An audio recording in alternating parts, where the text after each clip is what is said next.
Girl Take the Lead, the podcast where we explore the real, raw, and remarkable stories of people breaking cycles, finding freedom, and leading with courage. Today's guest is Dr. Arisbe Mendoza, Director of Global Impact, Advocacy, and Partnerships at Fairtrade International in Bonn, Germany.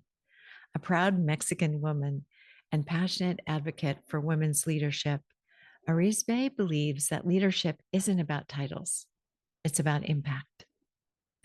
In this conversation, we explore how fair trade transforms global trade into a force for equity, how women's leadership changes communities, and why presence, empathy, and joy in the everyday moments define true leadership. In today's episode, we'll talk about the origins of fair trade's movement and how it continues to empower farmers and workers worldwide. The Women's School of Leadership and the Ambassador Program shaping new generations of changemakers. How sustainable livelihoods and fair pricing create dignity and resilience. Why shared responsibility in the supply chain is key to global impact. We'll also talk about Arisbe's personal story of aligning purpose with profession and trusting her voice even when it shakes.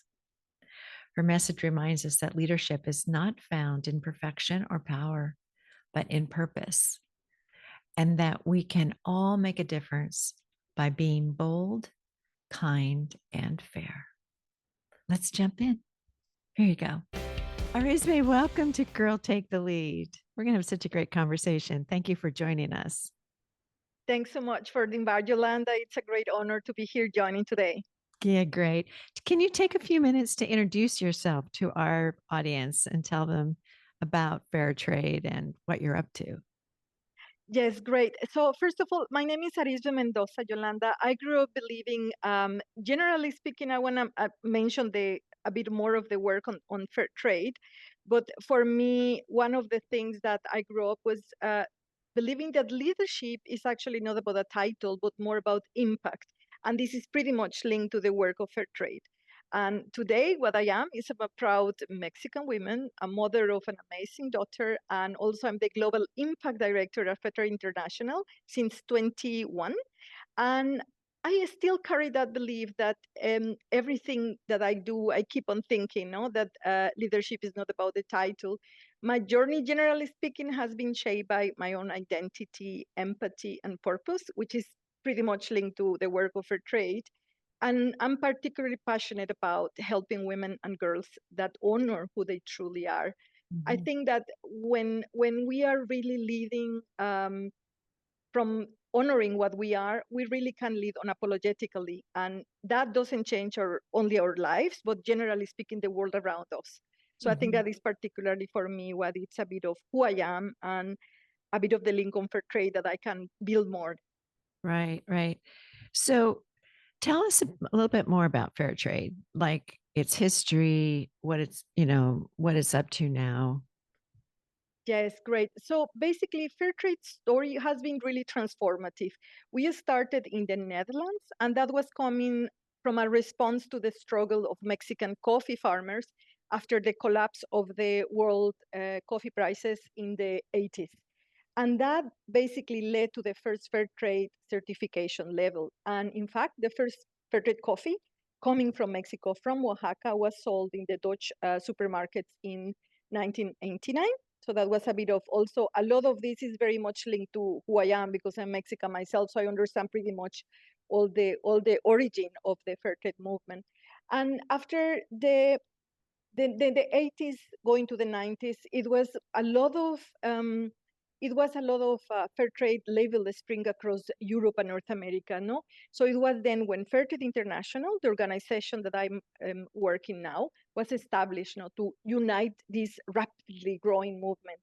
And in 97, Fairtrade International began setting out the global standard for fairly traded products and certifying the products that made up the fair trade supply chain. So this is what you see today with the label that has been certified. And then at that time, to ensure that the certification system was consistently independent and credible, Fairtrade International also separated the standard setting from the assessing and auditing of the producers. So that was an important step. And today, what we have is more than 1,800 producer organizations located in 67 countries. And there are more than 37,000 products actually with a Fairtrade mark on everything from, you see it from coffee to cocoa to fresh fruits to wine and cotton. However, what is interesting is our mission as we started remains still strong and the same. Connect disadvantages producers and consumers, promoting fairer trading and support producers to combat poverty, by strengthening the position and taking more control over their lives. So this is really still relevant in terms of the work that Fairtrade is doing. Mm-hmm. So I know that October is Fairtrade Month, so we're in that time. Um, your efforts with producers.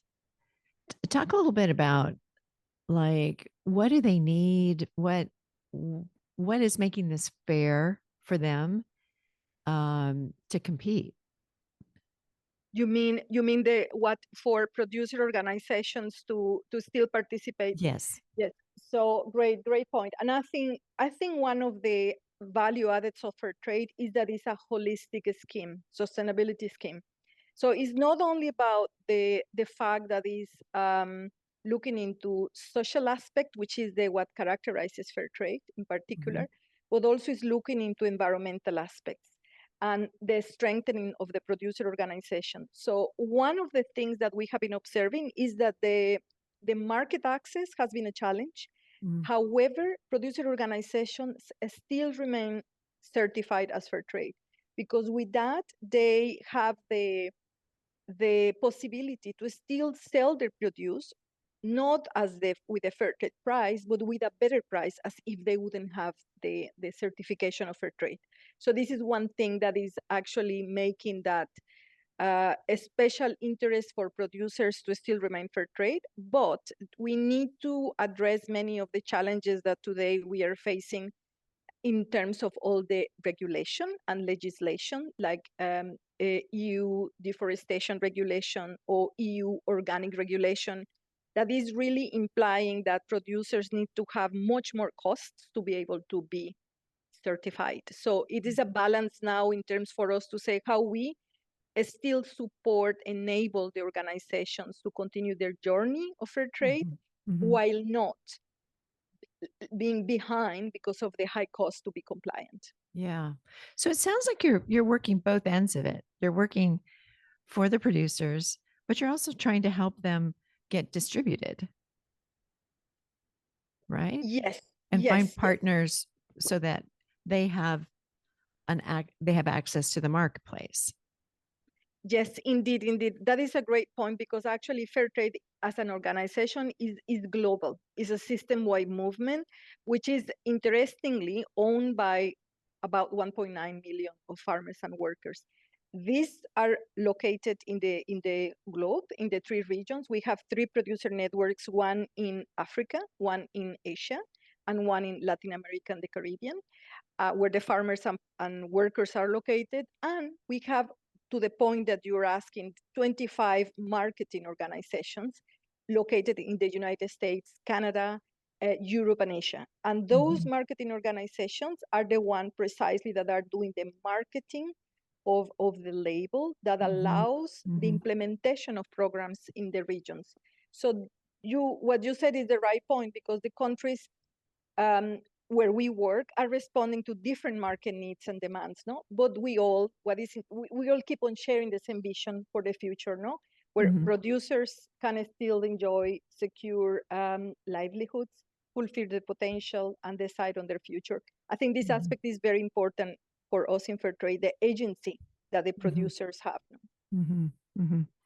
Yeah, because you're helping them, but you're also helping them through efforts like in the US in the marketplace. Talk a little bit about what goes on in the US operation. Yes, so we have in the continent, in the Americas, we have the Fairtrade America, and we have Fairtrade Canada. And the two countries join efforts. As you were saying, this month I'm also inviting everyone to participate in the Fairtrade Month. We have a lot of activities that they are organizing. More details for the specific activities are in the website that I can give also Sure. later, Sure. so then everyone can access more information. But a lot of the work that is being done in the US and in Canada is also raising awareness for ethical consumption, because Mm-hmm. this is what is basically making the first initial difference. So that Mm-hmm. will allow our producers to access this market, because this produce is demanded. So I think this is one of the main roles of or marketing organizations in the US and Canada. Mm-hmm. Mm-hmm. And I know you've got some great programs that you do with your organization. Talk a little bit about some of them. Yes, so I'm excited about it. We have several ones, but I want to pick two, because those two are very close to what I was saying, that for me, it's critical in terms of helping women and girls. So Uh-huh. the first one is on the Women's School of Leadership, that aims capacity and confidence, building capacities and confidence in women to assume leadership positions in their cooperatives within, and Mhm. also in their communities, while also interestingly making this, raising awareness among men. So these both aspects are important, but because it's not only about the women, but it's also about raising awareness with men. So these programs really foster this empowerment and help participants to take on more decision making and governance roles. And the curricula that we have there ranges from money management to negotiation skills, sustainable farming, gender rights, etc. No, and we launched it since 2017 Uh-huh. and various countries. So we have that now in Cote d'Ivoire, Ethiopia, Guatemala, El Salvador, and Domrep. And we have seen, while there are still challenges and we can still take on recommendations to scale up, we have seen women gaining confidence and learning more, value themselves. Mhm. Mhm. And they are really taking, you see positions in committees, leadership positions in committees, which is also something that you would expect out of that, but is not usually immediate change, but we are seeing that. So this type of effort for the program is from a wider effort for a strategy that we have to embed gender equality and create a more inclusive and equitable farming communities. This is one. Mhm. My other program that I really like is the Fairtrade Ambassador Program, which is teaching young youth people in different schools and campuses through the world, Mhm. and explaining about fair trade and helping them also to build their own initiatives for advocacy, for Mhm. spreading knowledge. So we have different fair trade ambassadors from different regions also visiting Europe, going to the US, going to Canada. So it's a really, really a nice way also to engage with that generation Mhm. that might not be any more interested in farming, but could contribute with that capacities to support their communities. So we have many others, but I know that I need to keep to be brief. Yeah, that's great. I don't think we heard about your career progression. I know your passion for being where you are and how you got there. You mentioned that. But what was your career to get you to that point? Yeah, that was, this is an interesting one, because when I reflect on that, actually my path to Fairtrade International, but especially to Fairtrade, wasn't just a career move. It was something that was coming, like I knew that I want to do something in Mhm. general for the betterment of life. And Mm. I have been always, as I started at the beginning, saying that I always believe that leadership should create real impact. And working in Fairtrade meant for me the two things, no, meeting the values with action. And when those Mhm. things meet is where I found myself, this is my place.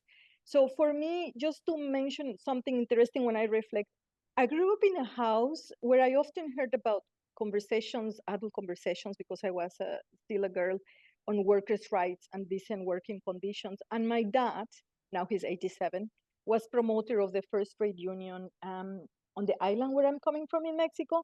And we were supporting at home refugees from Caribbean islands. So for me, it was relatively normal. So I never thought it was something that was done in particular. So it was happening. So Everybody later, has refugees in their house when they're growing up. exactly. So later, when I did my undergraduate studies with all that influence, I had the opportunity to live in a Mayan village in Yucatan, in the southern Mexico. And I worked really close to women artisans and smallholders at that time. And that really showcased much more with the data, with the project the research that I was doing, actually the need of improvements in agricultural productivity in the area, and also the lack of better pricing mechanisms for them. So that was one thing when I was doing undergraduate. And then moving on with my journey, I went to Brazil, where I saw also working and doing research. And I also saw a similar pattern in terms of the need to improve livelihoods through cooperative marketing, supply chain integration, access to transparent markets to secure fair prices. So that it became really a natural transition Yeah. for me when Yeah. I I see joined that. Fairtrade, because precisely this stood up as, okay, it's about dignity, equity, and giving voice to those who are often unheard. So then joining Fairtrade International allowed me to align my purpose with this global mission. So making trade fair and empower communities, especially with women and girls that I not always have the time now to engage in those particular projects, but those are very dear for me in general. No? So I think Yeah. and that for me is what I keep on still believing. No, I'm here working where I am because I believe that when we change the systems that shape our world, we create a space for authentic leadership to flourish everywhere, not only where we are, but across where we work with our producers. Yeah. That's so cool. What a great background. Loved it. And I know you've been working on your strategic plan. So tell us a little bit about what are some of your aspirations for the organization going forward. Right, this is a great point. We are finishing our still current strategy now this year that it was very ambitious, and with the complexity of changes in legislation and all the challenges that political changes that we have in the world, we are also putting our focus in this strategy also to do really much more let's say tailor work for certain things. So at this stage, we are finalizing the development of the strategy, and we are still excited about the future. I think one thing with fair trade, the relevance of fair trade is never ending, because on fair trading conditions, while you think you are moving ahead and getting improvements, then things happen and then you go back and then you need again to start. So I think that is important to recognize in the type of work that we do. Our goals, generally speaking, will be still always to ensure farmers and workers are compensated fairly, to promote climate action and sustainable agriculture, foster transparency and traceability, which is critical for everyone, consumers, but also the commercial partners. The traceability in supply chains, transparency is very critical. And also keep on strengthening the capacities of our organizations through leadership development and democratic decisions, etc. So this is still keep one of our goals. One of the pillars, however, that is really coming, and you would think, why is it still there, is sustainable livelihoods. So in this context, for us, sustainable livelihoods means that farmers and workers are able to meet their life needs, their current life needs, while also ensuring that the generations that are coming are also ensuring those needs. But it's a very the balance of this is very tricky. So it's not something that is only one approach that we can do and get there. However, what we do is a holistic approach of addressing sustainable livelihood. So we do it through sustainable farming practices, agroecology. A lot of the productivity needs that we have are really linked to also to the income of producers. So it's this approach that helps to understand the whole farming and how the farming is then the produce being paid fairly. The ambition towards living income and living wage is still relevant, is still the ambition that we have, and it's an area where we have built strong foundation, and we will do more on that, especially in this coming strategy, through pricing models, having benchmarks, and getting to understand what is the differential that we have from what we pay and what should be paid, and supply Yeah. chain collaboration. I think it's very important the engagement of the commercial partners, the businesses, and also as a consumers to understand that to be able to produce something that is fairly produced should be fairly paid as well. Yeah. So is it when you were talking about sustainable life, income and things like that, is it hard for you? I mean, or is it a challenge, I should say, to help producers see the long-term aspect of keeping things sustainable and making decisions that contribute to sustainability? Um, what my sense is producers know that. Oh, okay. So they are fully aware because they are also, for them, the farm is their business. So Right. they are aware of the risks that they need to manage. And the challenge is that a lot of the risks are only covered by that part of the supply chain, but the Oh, producers. So if those risks are then shared across the supply chain, mhm, then it's a different story. But they are aware of that because as business mhm, partners, they mhm. recognize that they need to do, especially the aspects related to climate change and resilience are pretty much critical because you can have all the better inputs, the great production, all that, but then you have a hurricane that Right. destroys everything or a disease that comes to your coffee, you are then in a situation where you cannot cover even what you have invested to produce, not say you cannot even sell. So I think this sharing responsibility in the supply chain, Mhm. it is a critical piece, Yolanda. Yeah. Interesting. So, Arisbe, how can our listeners and viewers support you, find out more? I mean, does your website have commercial partners that we should look to buy from who support fair trade? Yes, I think there is all the in the website, especially for Fairtrade America and Fairtrade Canada, there is a list of labels that you can. We invite you to look at, and very interesting and nice products. So it's literally the best way to support Fairtrade is buying the certified products. Look the Fairtrade label in the products in the supermarket as well. I think I tried to put one here. My hair I was see. covering that. I wear it all the time, very proud. So I encourage everyone to look into the package when you look. I'm very curious now, maybe because I'm biased. I work for Fairtrade, so I look into the products and I'm like, what is this label, the packaging? Read where the product is coming from, because this is a thing where we bring the voice of the people who are not heard properly. So you Yeah. see that. And if you find the Fairtrade label, this one that I show you here, on coffee, chocolate, banana, flowers, then that product is meaning that it's fulfilling these standards that I was explaining Yeah. when I explained the history, and also has been certified by the FlowCert, who is the audit body. So it's really a formal process of certification of fair trade production.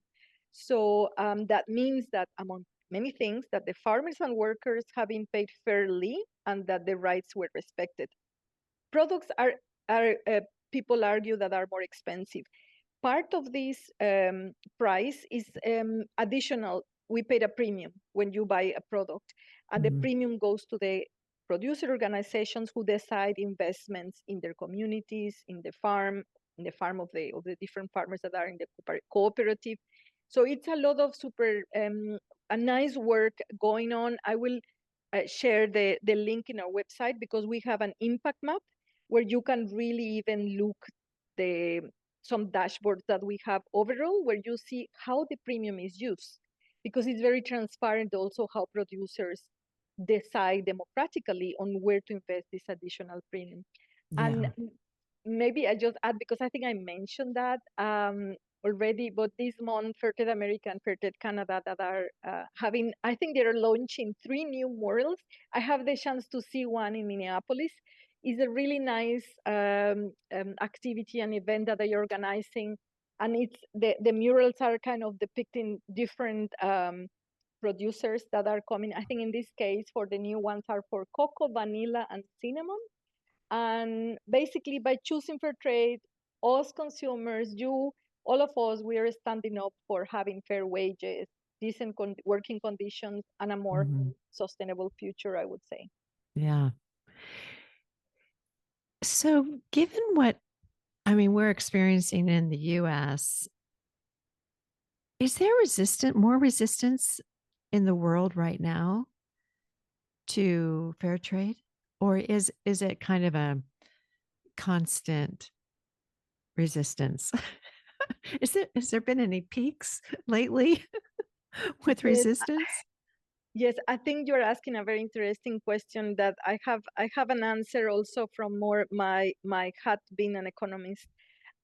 From the first answer is that it has been always this, and that's why fair trade was created, Right. because the unfair trading practices existed, so or still exist. So the work to be able to say and explain, if you produce something, you should be paid fairly, but who pays and who takes that share or the risks is not is always the this tension between the profit you want to get as a business versus what you should be paying fairly. So that will be always a lot of work to engage with businesses, etc.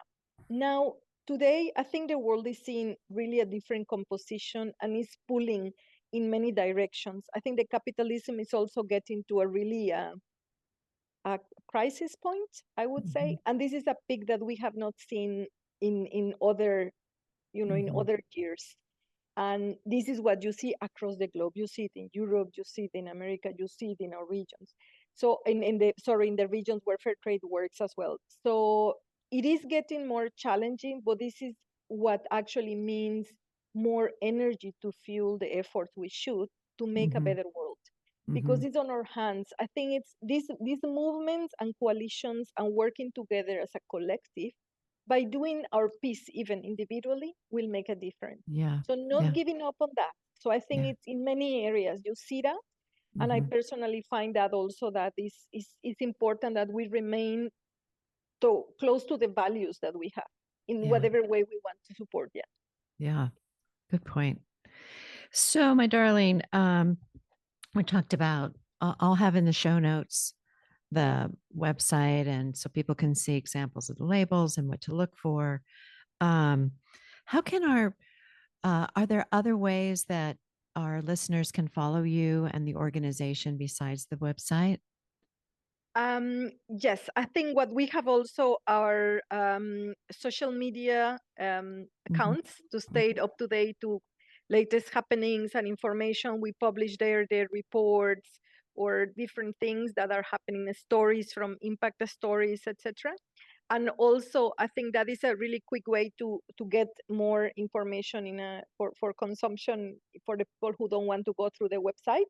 Okay.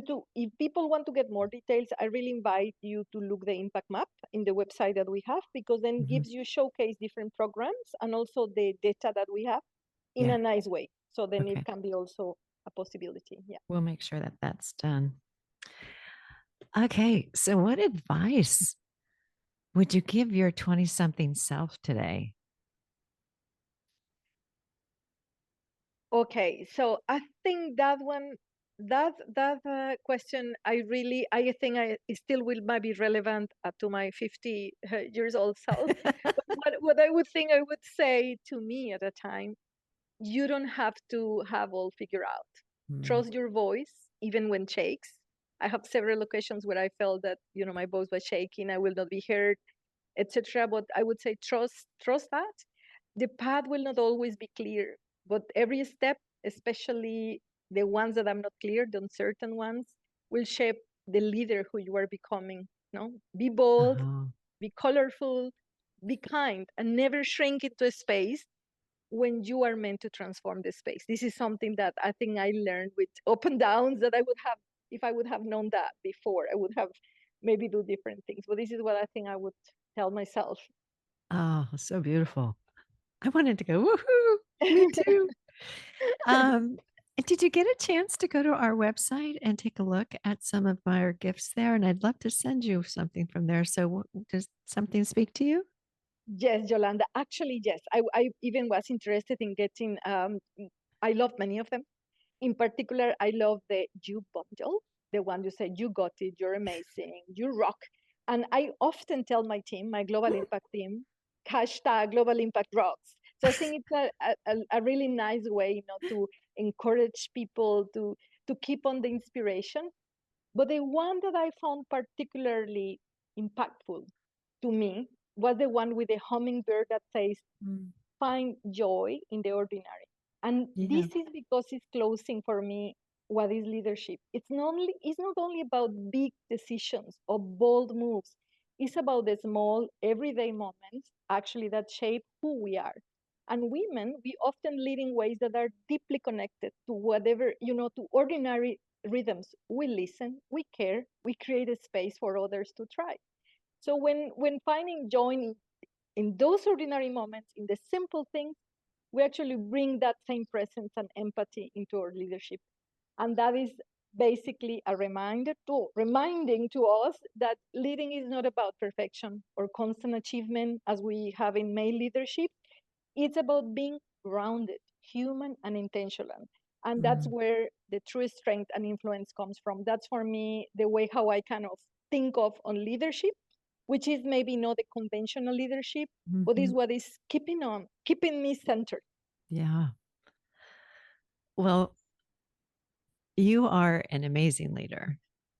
I am so moved and inspired by your comments today and about your efforts. And I'm so glad that I was able, we were able to get together on this and get this in time for Fair Trade Month. And um, yeah, just keep going, girlfriend, because you're doing awesome. Thank you. Thanks so much, Yolanda. Thanks so much to everyone as well. Don't forget the Fair Trade Month, actually. I keep that in your list.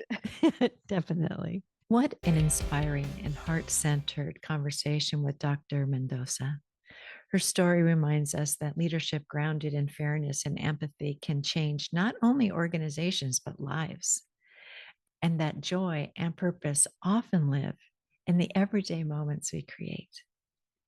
If today's episode moved you, you can learn more about Fairtrade International at Fairtrade Net and follow their work on Instagram at Fairtrade Official. And of course, look for the Fairtrade label on products you buy. It's one small choice that makes a global difference.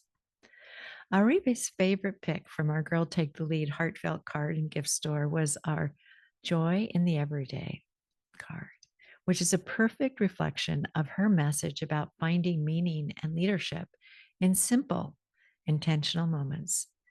You can find that and other guest inspired designs at girltaketheleadpod.com/shop. Here are 3 key takeaways from today's conversation. 1, leadership is about impact, not title. True leadership grows from empathy, authenticity, and purpose. 2, fairness is a form of courage. When we share responsibility across the supply chain or in life, we help create equity and dignity for all. And 3, joy lives in the everyday. It's often the smallest, most intentional moments that build resilience, presence, and connection. As always, thank you for listening, for sharing these stories, and for walking alongside me in this journey. If you enjoyed today's episode, please follow the podcast, leave a review, or share it with someone who would love hearing about women leading change in a very big way around the world.